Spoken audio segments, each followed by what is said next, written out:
नमस्कार। आज हम एक ऐसे फिक्शनल मिलिट्री सिनेरियो को समझने वाले हैं जिसमें एक मिशन को अंजाम दिया जाता है जो सुनने में ही नामुमकिन लगता है। मिशन था दुनिया के सबसे मजबूत किलों में से एक के अंदर घुसकर उसके सबसे बड़े लीडर को निशाना बनाना। तो चलिए आज इसी की परतें खोलते हैं। कहानी शुरू होती है 28 फरवरी 2026 की आधी रात को। अरेबियन सी और पूर्वी मेडिटेरेनियन सी के अंधेरे पानी में दो विशाल जहाज बिल्कुल खामोश हैं। एक है यूएसएस अब्राहम लिंकन और दूसरा दुनिया का सबसे ताकतवर aircraft carrier USS Gerald R Ford.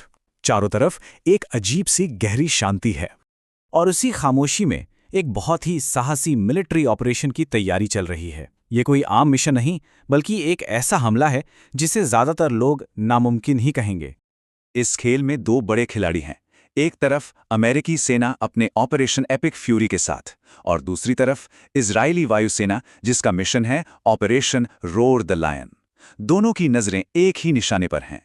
और ये निशाना कोई मिलिट्री बेस नहीं, बल्कि ईरान का नर्व सेंटर है। तेहरान में जमीन के बहुत नीचे बने वो बंगर जहां ईरान के supreme leader Ayatollah Ali Khamenei की मौजूदगी मानी जाती थी। लेकिन ईरान कोई खुला मैदान तो है नहीं, ये एक किला है। इजराइल से दूरी ही करीब 1250 मील की है और रास्ते में कई ऐसे देश हैं जिनके एयर स्पेस से गुजरना अपने आप में एक खतरा है। और सबसे बड़ी दीवार है ईरान का एयर डिफेंस सिस्टम, जिसमें रूस के सबसे खतरनाक S-300 और S-400 सिस्टम भी शामिल हैं। जैसा कि एक इजरायली कमांडर ने कहा था, सीधी टक्कर का मतलब था सुसाइड। ईरान के रडार इतने ताकतवर थे कि वो हवा में ईंधन भरने वाले बड़े बड़े टैंकर प्लेन्स को आसमान में ही आग का गोला बना देते। पूरा मिशन शुरू होने से पहले ही खत्म हो जाता। तो रास्ता क्या था? और यहीं से सीधे लड़ाई की जगह दिमागी खेल शुरू होता है। इस मिशन की कामयाबी धोखे पर टिकी थी, यानी दुश्मन को वो दिखाना जो असल में है ही नहीं। चलिए देखते हैं ये कैसे किया गया। इस पूरे धोखे की नींव थी इलेक्ट्रॉनिक वॉरफेयर स्पूफिंग। आसान भाषा में कहें तो सैटेलाइट और ख़ास तरह के जासूसी विमानों का इस्तेमाल करके दुश्मन के रडार सिस्टम को हैक कर लेना और उनकी स्क्रीन पर एक नकली तस्वीर चलाना। अब ये बड़ा दिलचस्प है। ईरानी रडार ऑपरेटर्स को अपनी स्क्रीन पर दिख रहा था कि सैकड़ों फाइटर जेट्स तेहरान की तरफ बढ़ रहे हैं, लेकिन असल में हवा में क्या था? सिर्फ कुछ छोटे छोटे ड्रोन जिन्हें एक बहुत बड़े हमले की नकल करने के लिए प्रोग्राम किया गया था। ये प्लान 4 हिस्सों में था और बहुत ही शानदार था। पहला कदम, डिकॉय ड्रोन लॉन्च किए गए जो रडार पर एक बड़े हमले की तरह दिखे। दूसरा कदम, ईरान ने खतरे को देखकर अपने सबसे कीमती S-300 और S-400 सिस्टम एक्टिवेट कर दिए।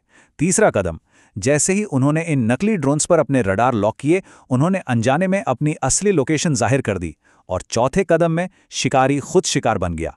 एक बार जब दुश्मन अंधा हो गया और उसकी सबसे बड़ी ताकत ही उसकी सबसे बड़ी कमजोरी बन गई, तब हमले का असली दौर शुरू हुआ। और इसके लिए जिस स्ट्रैटेजी का इस्तेमाल हुआ उसे मिलिट्री की भाषा में टाइम ऑन टारगेट कहते हैं। इसका मतलब ये है कि अलग अलग जगहों से अलग अलग स्पीड से लॉन्च किए गए हथियार, चाहे वो पनडुब्बी से निकली मिसाइल हो या फाइटर जेट से गिराया गया बम, सब एक ही समय पर बिल्कुल एक ही पल में अपने टारगेट से टकराते हैं। और ये सटीकता कितनी थी?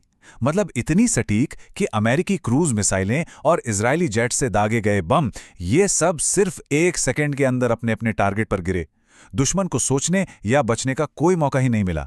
इस पूरे हमले को 3 लहरों में बांटा गया था। पहली लहर में उन सभी रडार और मिसाइल बैटरियों को तबाह किया गया जिनकी लोकेशन पता चल चुकी थी। दूसरी लहर में F-15E फाइटर जेट्स, जिन्हें बॉम्ब ट्रक्स भी कहते हैं, उन्होंने अंदर घुसकर बाकी बचे मोबाइल लॉन्चरों को खत्म किया। और आखिर में तीसरी और सबसे घातक लहर में B-2 स्टील बॉम्बर्स ने सीधे गहरे भूमिगत बंकरों और न्यूक्लियर ठिकानों पर हमला बोला। इतने घंटों की तबाही के बाद अब बस इंतजार था उस एक खबर का जो ये बताए कि मिशन का असली मकसद पूरा हुआ या नहीं। कुछ देर बाद यूएसएस जेराल्ड आर फोर्ड के कमांडर तक एक एन्क्रिप्टेड मैसेज पहुंचा। उसमें सिर्फ 3 शब्द थे, टारगेट इज न्यूट्रलाइज्ड। मतलब मुख्य निशाना खत्म कर दिया गया है, मिशन कामयाब हो गया था। और फिर दुनिया को इस ऑपरेशन के बारे में 1 मार्च की सुबह पता चला, जब ईरान के सरकारी टीवी ने अपना प्रोग्राम बीच में ही रोक दिया और घोषणा की कि supreme leader ayatollah Ali Khamenei मारे गए हैं। लेकिन कहानी यहीं खत्म नहीं हुई। जैसे ही खामेनेई की मौत की खबर पक्की हुई, बदले की आग ने पूरे मिडल ईस्ट को एक वॉर जोन में बदल दिया। ऑपरेशन ट्रूथफुल प्रॉमिस के नाम से ईरान ने जवाबी हमला किया। हजारों बैलिस्टिक मिसाइलें और ड्रोन दागे गए। यूएई, बहरेन, कतर और कुवैत में अमेरिकी ठिकानों से लेकर इजराइल के तेल अवीव और यरूशलेम तक हर जगह मिसाइलों की बारिश होने लगी। पूरा इलाका जैसे आग की लपटों में घिर गया। इसी बीच इजरायली और अमेरिकी लीडर्स ने दुनिया को संबोधित किया। दोनों ने अपने इस एक्शन को आतंकवाद के खिलाफ एक बड़ी जीत बताया और ये दावा किया कि उन्होंने दुनिया को एक बहुत बड़े खतरे से बचा लिया है। ये फिक्शनल कहानी इस नोट पर खत्म होती है कि 28 फरवरी की उस एक रात ने मिडिल ईस्ट की पॉलिटिक्स की पूरी शतरंज की बिसात को हमेशा के लिए बदल कर रख दिया। दशकों पुराने सारे समीकरण एक ही झटके में राख हो गए।